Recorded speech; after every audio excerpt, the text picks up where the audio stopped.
Physicists have accidentally discovered evidence of a parallel universe during an experiment.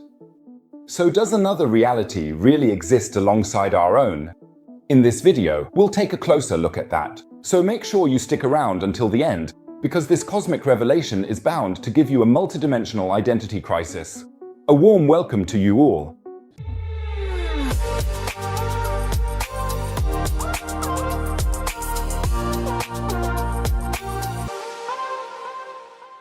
Is there more than just one universe? This question has been occupying scientists for decades. If you're as fascinated by these cosmic mysteries as I am, then go ahead and subscribe to the channel. It doesn't cost a thing, you won't miss any exciting videos, and it helps me out a lot. Thank you very much, everyone.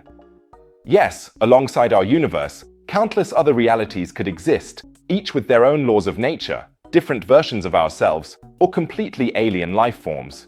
What was once dismissed as science fiction is now being discussed in serious scientific circles. And just recently, physicists at the University of Maryland discovered something that actually makes the multiverse theory very likely. And they discovered these clues to a parallel universe by chance. I also always find parallel universes under my sofa by chance when I'm tidying up. In fact, the two researchers were investigating layers of graphene. Graphene refers to a specific arrangement of carbon atoms in a two-dimensional structure, where each atom is surrounded by three others at an angle of 120 degrees, forming a kind of honeycomb pattern. As a material, graphene has enormous potential, as it has been found to conduct heat and electricity extremely well and has a low active resistance. It is therefore very flexible. This results in an incredible number of, often still theoretical, applications, including in space travel. And when examining the graphene layers, the researchers discovered recurring patterns that changed the way electricity moves within the stacks of graphene. Visually, these graphene diagrams do indeed resemble individual universes. It is conceivable that the interactions arising between individual stacks of graphene could be transferred to other levels, for example to the interaction between our universe and other potentially existing parallel universes. I know, it sounds totally crazy, so let me put it another way. The electricity in stacks of graphene changes its behavior when two graphene layers interact with each other. This is also known as a Moiré pattern. These occur when two repeating patterns overlap and one of the layers is twisted, shifted, or stretched, resulting in interactions between the patterns. And the researchers at the University of Maryland are now putting forward the hypothesis that a unique kind of physics could also arise from the interaction of layers elsewhere, perhaps throughout the entire universe, meaning that our cosmos could be just one part of a Moiré pattern. And our universe would then be just one half, a graphene layer interacting with another half, a second reality, a parallel universe. Now, some of you might be saying, that's completely absurd. But the researchers ran the physics of the graphene layers through simulations for the entire universe. And the result was, it fits perfectly. The simulations produced a universe like ours and even predicted the expansion of the universe perfectly. In a publication from the University of Maryland, it states that the physics of two graphene sheets can be reinterpreted as the physics of two two-dimensional universes, in which electrons occasionally jump between the universes. This inspired the researchers to generalize the mathematics so that it could be applied to universes with any number of dimensions, including our own four-dimensional universe, and to explore whether a similar phenomenon arising from Moiré patterns could also occur in other areas of physics. So, we could really imagine the universe as one half of a multiverse. So, this discovery has nothing to do with esoteric interpretations of parallel universes. It's not like, in a parallel universe, there's a doppelganger of you wandering around, and whenever you feel a connection to them, you experience a déjà vu or something like that. Hang on a minute, haven't I experienced this moment before? Rather, the existence of this second layer, this other universe, could answer many still unresolved questions in cosmology. Why is the universe expanding at all, and where is it expanding to? Why is the expansion accelerating? Up to now, the accelerated expansion has always been explained by dark energy. But no one knows what that actually is. It could well be possible that dark energy is an effect between the two universes, a Moiré effect, like the one between the graphene layers. The study's co-author, Wiktor Galitsky, says, "We think this is an exciting and ambitious idea. In a way, it's almost suspicious how well it works to naturally predict fundamental features of our universe, such as inflation and the Higgs particle." The multiverse theory proposed by the researchers at the University of Maryland could also provide a spectacular answer to the big questions of quantum physics. Quantum physics deals with the smallest elementary particles, and one of its most puzzling aspects is superposition. Elementary particles can exist in several states at the same time. For example, a particle can have two directions of spin at once, known as spin. Just imagine a football spinning in two directions at the same time. So, superposition somehow goes beyond our understanding of physics. Could it be that the multiverse is the answer? In one half of the split cosmos, the particle has one direction of spin, and in the other half, it has the other. An aspect known as quantum entanglement could also be explained in this way. On the quantum level, particles can become entangled and are then, in effect, one and the same, even if they are unimaginably far apart from each other. For example, if you were quantum entangled with me, you would instantly have the taste of a biscuit in your mouth, even if you were light years away from me. MHM, quantum entanglement. Even Einstein found this quantum effect so uncanny that he called it spooky action at a distance. Perhaps entanglement can also be explained by an effect between the two universes, with a connection in the Moore pattern. Of course, it must be said that the hypothesis of the two researchers is not proof of a double universe. But it is an absolutely plausible hypothesis that the effects in graphene layers could also be transferred to larger scales. And a completely mad idea that has just spontaneously occurred to me is that our brain also consists of two halves, a left and a right hemisphere. Wouldn't it somehow be fitting if our universe were just one hemisphere of a great cosmic brain, and the parallel universe, well, perhaps the other hemisphere? Maybe that's a bit far-fetched, but who knows? Feel free to share your opinion in the comments. Is there a parallel universe, or is our universe the only one that exists? I'd be very interested to hear what you think. I'll try to reply to as many comments as possible. Incredible, isn't it? With this experiment, we could collect real evidence for parallel universes for the very first time. But there are even more clues suggesting that our cosmos is just part of a much larger multiverse. Astronomers have discovered something extremely mysterious, a huge cold spot in space that can hardly be explained by conventional theories. The universe. As the name suggests, most scientists assume that the universe is universal, meaning it encompasses everything. But if you briefly recap the history of astronomy, that seems a bit doubtful. In the past, people thought that the Earth was the center of everything, divinely created, with the Sun and Moon orbiting the Earth at the center. Much later, it was discovered that there are far more planets than just Earth. Today, thousands of exoplanets are already known, many of them even with liquid water. At some point, it was discovered that we live in a galaxy called the Milky Way, a collection of billions of star systems, and our solar system is just one of them. Then it was discovered that our Milky Way is just one of at least 100 billion galaxies. And it went even further. It was found that galaxies can be grouped together, consisting of galaxies that attract each other through their gravity. For example, we are located in the local group, which consists of the Milky Way, the Andromeda Galaxy, and several other dwarf galaxies. And you guessed it, the local group is merely one of an unimaginably large number of galaxy groups. And if you follow these developments in astronomy a bit further, it wouldn't be all that surprising to discover that our universe is just one of many, would it? The idea that there are multiple universes is referred to as the multiverse. You could imagine it a bit like gigantic cosmic soap bubbles floating around in an even larger space. And anyone who leaves our universe would be traveling for a very, very long time before eventually entering the next universe bubble. The physics professor Brian Greene describes it like this. When investigating this theory, we came across the idea that everything we know, everything we have long considered to be the universe, could in fact be taking place on a membrane. And the image I like to imagine is that our universe is like a slice of bread in a much larger cosmic loaf, with the other slices of bread being other universes. Of course, no one knows exactly what this multiverse might look like, and there are all sorts of different subtheories. Some, for example, claim that there could be an infinite number of universes. That's a rather crazy thought, because if there are infinitely many universes, then everything you can possibly imagine is reality in some universe. That also means there would be infinitely many parallel universes in which doppelgangers of us exist. Or perhaps somewhere there's a universe in which I exist, but as a woman. Troy. But if there are infinitely many parallel universes, then illogical situations would also have to arise. Because if there are so many, then somewhere there must also be a universe in which the multiverse theory is wrong. If the multiverse theory is correct, it therefore seems more realistic to me that there are indeed many universes, but not infinitely many.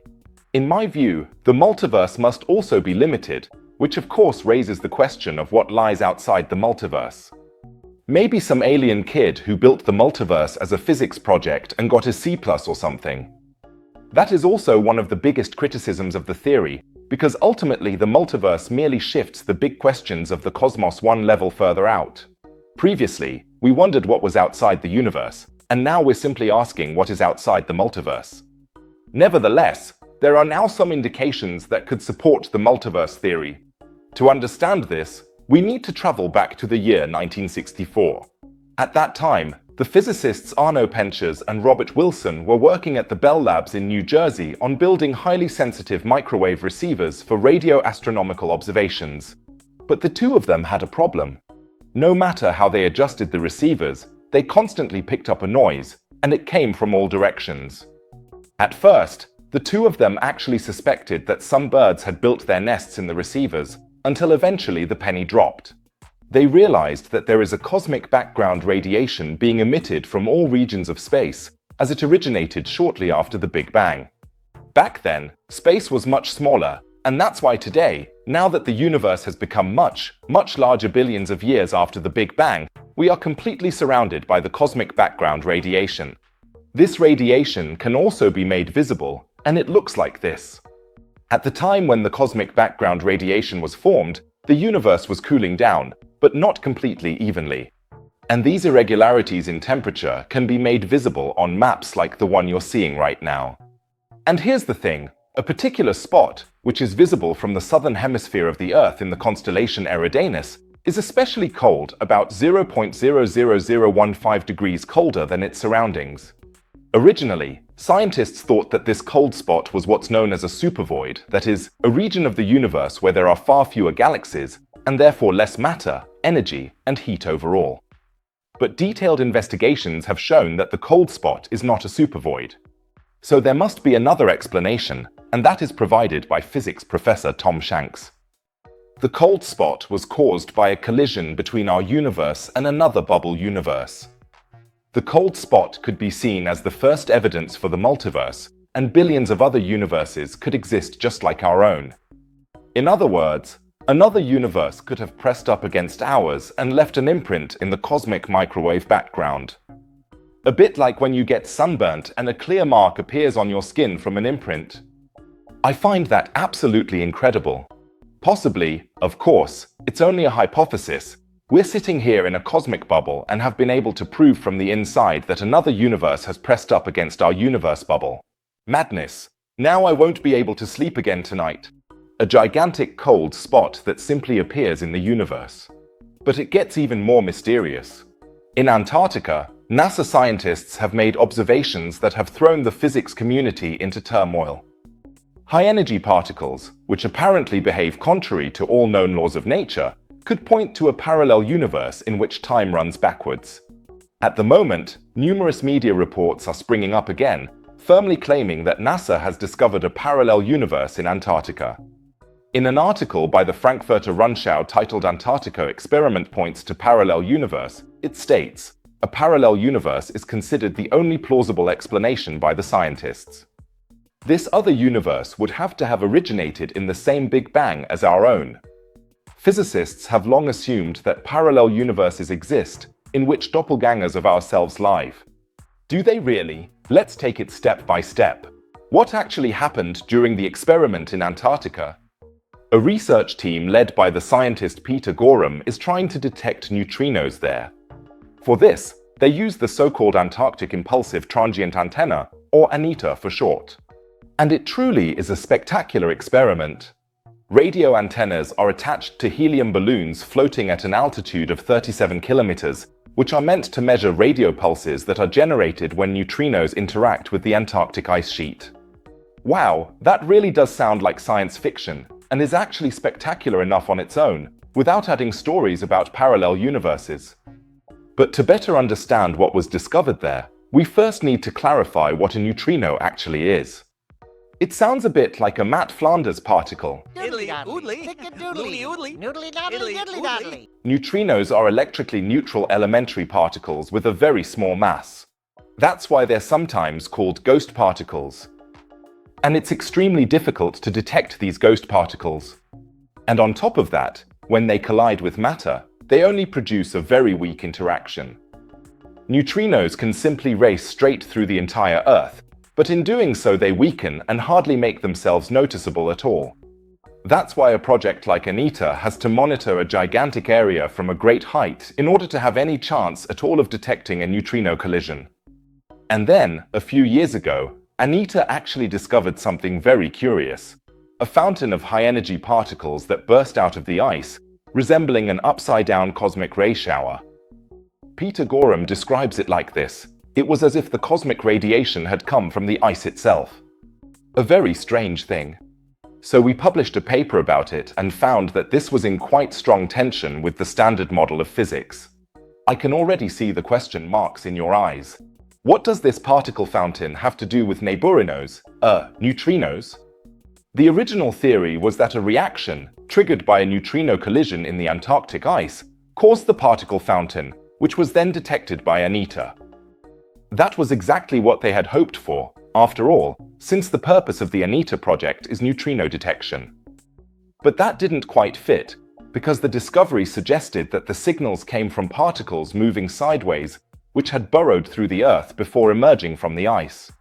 Neutrinos are indeed known, as just mentioned, to travel right through the entire Earth, but in fact, they usually lose much more energy in the process than the particle detected here did. To put it simply, you could say that a kind of superneutrino was discovered here, one that burrows through the Earth even more forcefully than ordinary neutrinos. Peter Gorham puts it like this: this could suggest that we are actually seeing a new class of subatomic particles, which are very penetrating, even more so than a neutrino, which is quite a feat. So this could be an indication of a new kind of physics, which we would have to describe as being beyond the standard model of physics. A previously unknown subatomic particle that cannot be fully explained by existing physical theories. That was the major discovery made in Antarctica.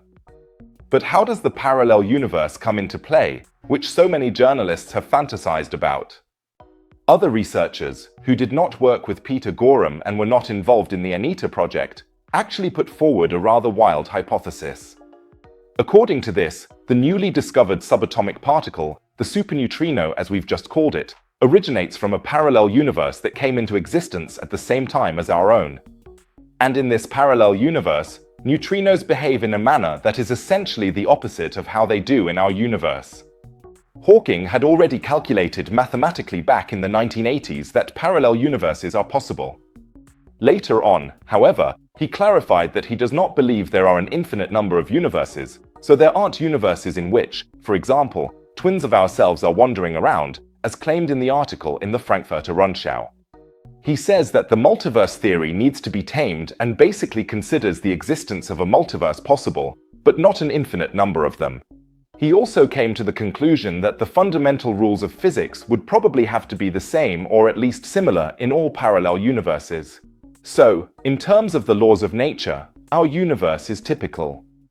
If Hawking is right, then the hypothesis that there could be completely different neutrinos in a parallel universe, and that time might even run backwards there, as some media have headlined, is pretty much nonsense. And to be honest, the discovery in the ANITA project doesn't actually provide anything at all for the parallel universe theory. In my opinion, that's simply bad journalism by editors who have picked up on some sensational claim and haven't listened to the head of the scientific project that it's actually about. because Peter Gorham says the following about the parallel universe rumors. This whole thing with the parallel universes wasn't invented by us, but somehow we've been associated with it. Unfortunately, journalism in this matter hasn't done a very good job of distinguishing between our experimental work, which has identified some anomalies in the data, and the theories proposed by some physicists, which are not part of our collaboration. So, to sum up, NASA has not discovered a parallel universe in Antarctica, but instead, with the suspicion of a new subatomic particle, they found something at least just as exciting. And quite apart from this matter, it's still very possible that parallel universes exist. And another rather sad realization from all of this: unfortunately, you can't always trust many media reports about scientific matters. It's fascinating how these neutrinos might possibly give us a first glimpse into another universe. But of course, the scientists are cautious with their statements. To actually find evidence for a parallel universe, it takes more than just isolated anomalous observations. That's why the researchers are now working on a revolutionary experiment designed to simulate collisions between different universes. Now we have a rough idea of what the multiverse theory suggests. But now we need to add a bit more flesh to the bones, as my German teacher always used to say. In this case, the bones are the multiverse theory. The flesh is made up of hard cosmological facts. The idea of the multiverse is closely linked to the theory of cosmic inflation, which was developed back in the 1980s. Cosmic inflation states that the universe expanded at a rapid pace in the very first moments after the Big Bang. So far, so uncontroversial. However, this expansion might not have stopped everywhere at the same time. In some places, it may have been irregular, thus allowing the formation of bubble universes. Independent regions of space with their own physical laws, like several soap bubbles that stick together but are separate entities. By the way, what you're seeing here isn't the multiverse, but a close-up of soap bubbles. It's really fascinating how small things often resemble the very largest structures. But what happened to the bubble universes after they came into being?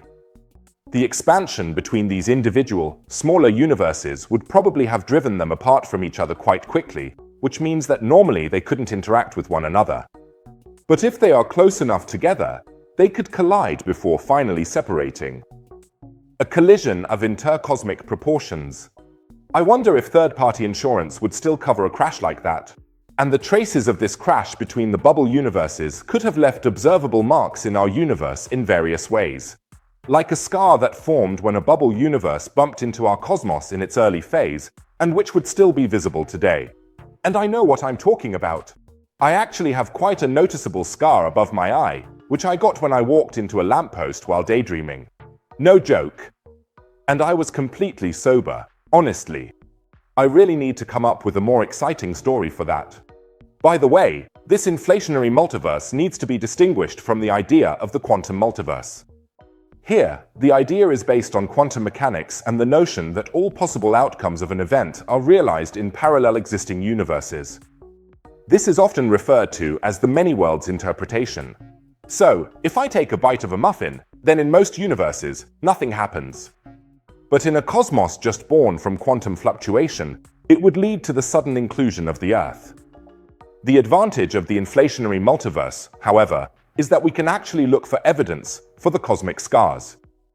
And now, there is a spectacular new experiment by researchers at the University of Cambridge. And that raises a legitimate question: how do you study the collision of universes in a laboratory? Well, in this experiment, the scientists are working on cooling and manipulating potassium atoms to extremely low temperatures.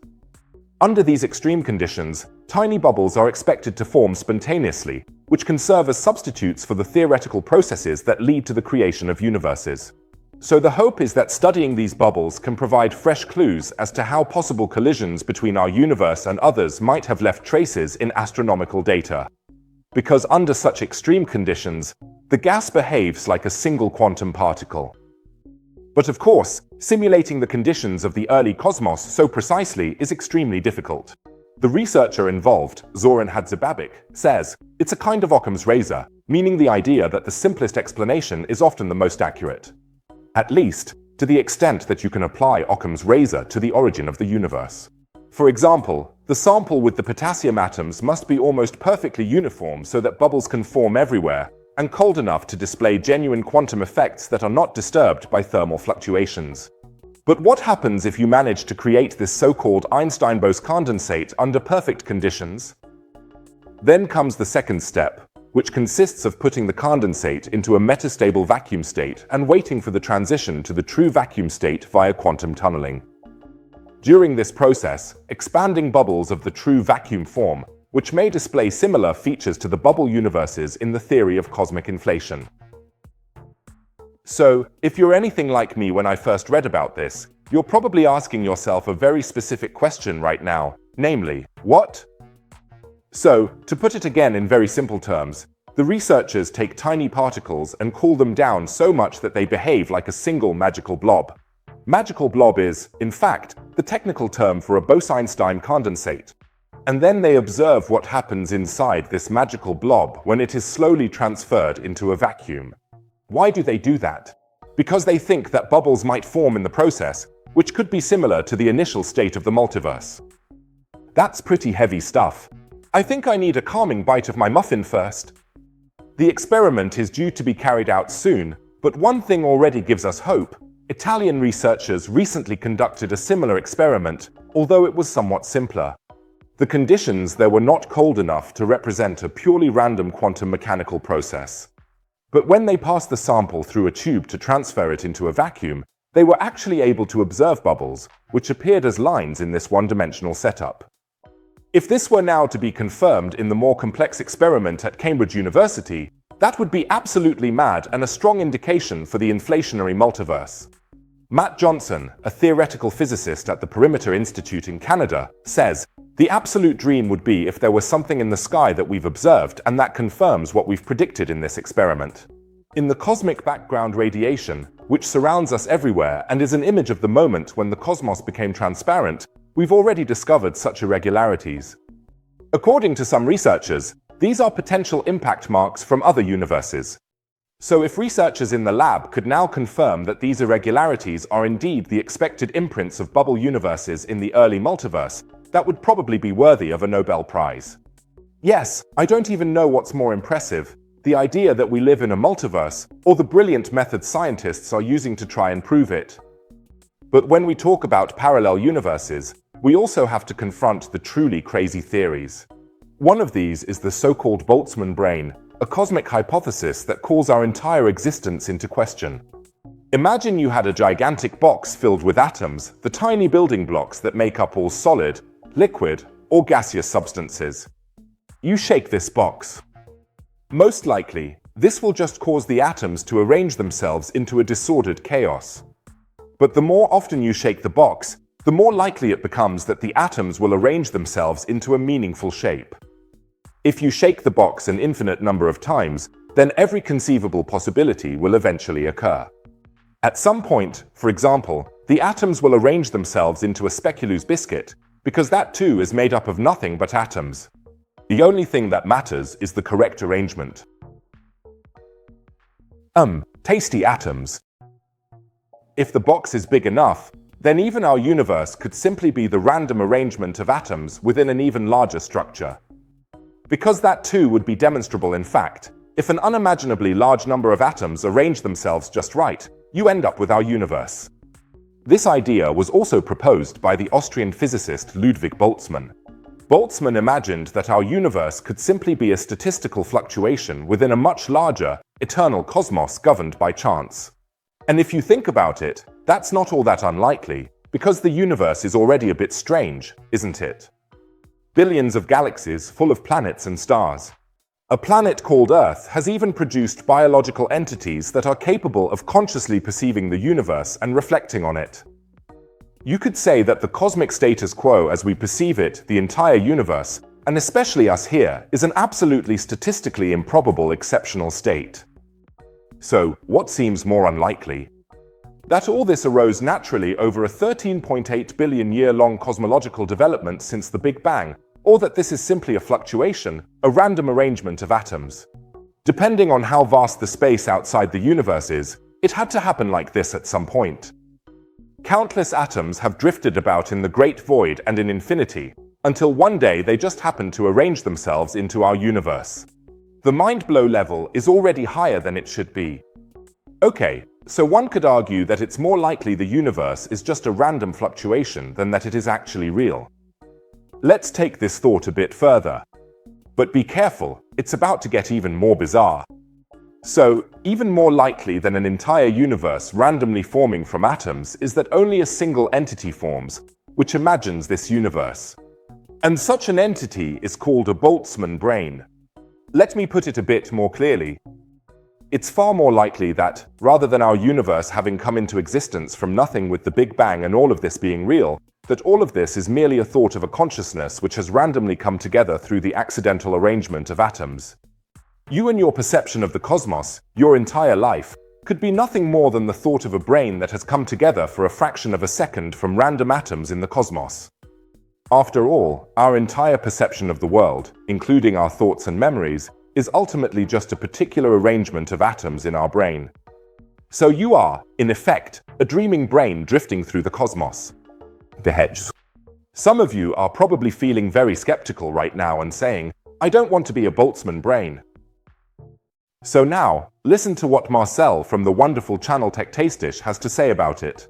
Think back to the gigantic box filled with atoms from the beginning.